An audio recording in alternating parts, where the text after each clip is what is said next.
Alright, hey there everybody, how's it going? Welcome, thank you for joining me today. Listen, we want to keep this one quick, simple, and straight to the point. Today I want to talk to you a lot about body language and how the different signs of body language could give you different messages. Now this could be whether you're making a presentation, whether you're going to a party, and basically we want to talk about how can you give the most open and inviting body language, and how can you get your body language to match your message, right? If you're giving a speech, something serious, or that you want to show that you're intrigued, how can you combine that, right? I know that there's been multiple times myself where I've been interested in a conversation, but my body language just totally said the opposite, or maybe even vice versa. But instead of talking about it, I just want to show you. So what I'm going to do is I'm going to start doing a bunch of poses with body language, and then we're going to talk about it together. Now, first thing that you'll notice is when a person walks up is I want you to look at, huge thing, I want you to look at their legs. I want you to look at the space between their legs. What I've noticed 9 out of 10 times, when the person has their legs close, now this isn't always, but when they're really close, I mean super close together like this, they tend to be people who are not the loudest. Now, please take that with a grain of salt. We can't generalize for everybody, but generally when I look into a room and I make a game out of this. When I see people who stand like this, legs super close together, I think about people and I give them a certain characteristic, as opposed to when I see people who stand with their legs, not crazy, we're not talking like this, but shoulder width, and not only that, if you look at their toes, instead of pointing forwards, their toes are pointing a little bit outwards. So if I'm standing like this, my toes are pointing a little bit outwards, it would look like this. I look at people and I look at their stance, I look at the way that they're standing, and I try to guess if they are more extroverted or more introverted. Once again, this doesn't 100% guarantee work all the time, but it's a fun little game. When you go into a room, when you see a bunch of people, your peers, your classmates, your coworkers, and if you don't know them, if they're strangers, try to guess kind of if they're going to be louder or quieter or confident or any of that stuff. So, legs, this is one thing. Now, we can get into arm positions. One of the most common ones is right here by your side. Sometimes you'll see arms behind, and sometimes you'll see hands in the pockets. The reason why hands in the pockets aren't a big fan is because they can be said to be looked at as passive.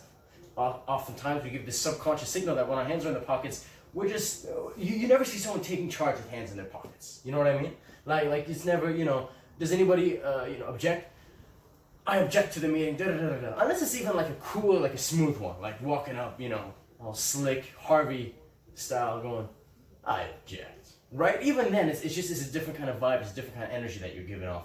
One tip that I've heard is a super easy one with this is, look, my hands like this, all you gotta do, bring them out, just thumb.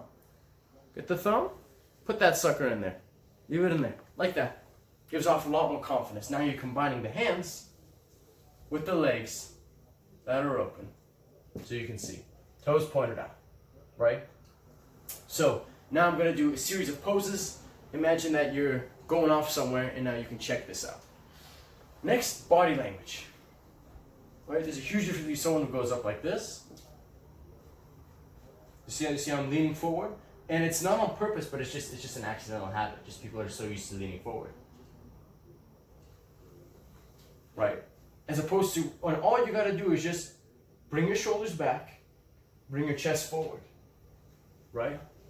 Look at the difference that this stance has as opposed to this.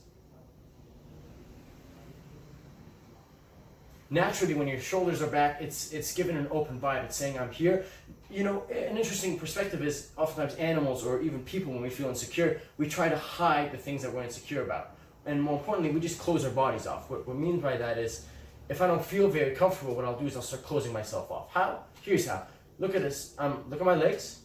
Difference between this and me standing like this. Now you say, Dan, you're just waiting. Sure, 50% of the time that's true. But when you see people who are in a nervous state, when you've seen 100 people who are nervous and uncomfortable, and you find a commonality, what is the commonality? People have crossed themselves out. I've seen this multiple times. Either it's the legs, it's the hands, like this, could be like this. You're closing yourself, you're making yourself look small, you're leaning in. So all of a sudden, when you're leaning back and your arms are out, it's way more inviting, it's way more, you're gesturing for people to come on in. And again, folks, this can be used for you going to a party, you're out with your friends, you're out at a restaurant, you're going to a seminar, you're going to a meeting, you're going to a conference, you're making a presentation, you name it, body language is there.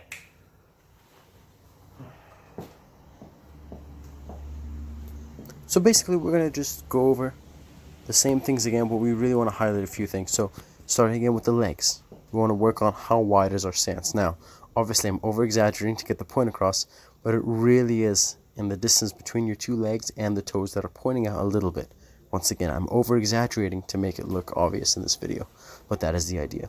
The next, we have the hands in the pockets. Again, they give off a cool vibe, but it is passive. You don't ever see anyone, let's say, making a huge point or a huge argument. It's usually standing back more, you're chilling out, or you're talking. It's a little bit more casual.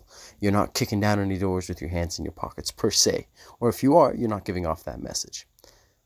And this one is a little bit more, so imagine you're out with your friends or whatever, just having the fingers out for whatever reason gives off more vibes of confidence, more vibes of not only to other people but to yourself. Then you have things like crossing your arms off, which we talked about again, could just be out of being cold, or maybe you're subconsciously not into the conversation, you're out of it, or you're against the subject matter. Again, a lot of the times people stand in certain ways without consciously knowing it, without consciously being aware that they don't feel super comfortable. Then the arms, being expressive, taking up space, not being afraid to make big gestures with your arms, with your legs, not being afraid to bump into people or having people looking at you. Just further iterating, arms going across, straight in front, arms nice and wide, nice and big, clap, again, big arm motions, lots of swaying. Now, this is a different aspect of it. Now the other way around is legs are very close, arms are very close together. If you notice, the elbows are nice and tight, as if he's about to go into a boxing match. Clapping is very, very small, and he basically keeps it together. Now, this does not mean he's shy, this does not mean he's not comfortable. It's just a different perspective on the matter. Basically here I'm just walking in and just want to do, again, just a little bit more walk up, seeing the body a little bit more, noticing how close the legs are. And I just want you to forget about what I said about confidence, but just you for yourself. Imagine this is your boss. Imagine this is the CEO of a company about to come over, and he's about to start talking while swaying back and forth like this. Now, you can tell me, Daniel, I don't judge a book by its cover. That's great, but subconsciously your mind will. You're going to get distracted by looking at him, and even though if you might be speaking as something super important, his body's also going to give you signals, and that is definitely going to have an impact on how you take in what he's verbally trying to tell you, right? This can be anything in terms of fiddling, maybe he has something on his mind, he's being a little bit anxious. These can all play a part, right? Or imagine if someone walks in like this, and they kind of, again, shoulders are back, chest is out, big arm movement, nice and expressive. When you see open palms, you think that they have something, especially when they have their palms up. They have something. They're about to drop some knowledge on you. The pointing of the finger means this is the main message that's about to come across. Especially when not only are individuals pointing, but now they point across. They're highlighting a certain area. They're saying how this applies to people.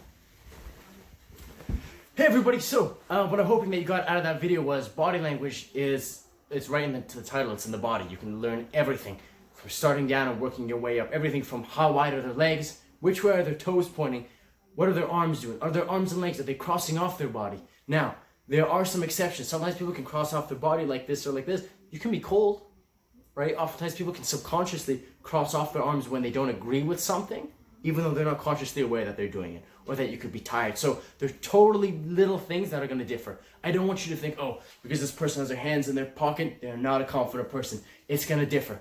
Context is extremely important for this. These are just some of the few things that I've seen in patterns. Now, it's going to be different for yourself. I want you to go out, again, look at your coworkers, your peers, your friends. If you know one of your friends who's super, super confident, look at his body language. How does he look when he's speaking to his friends?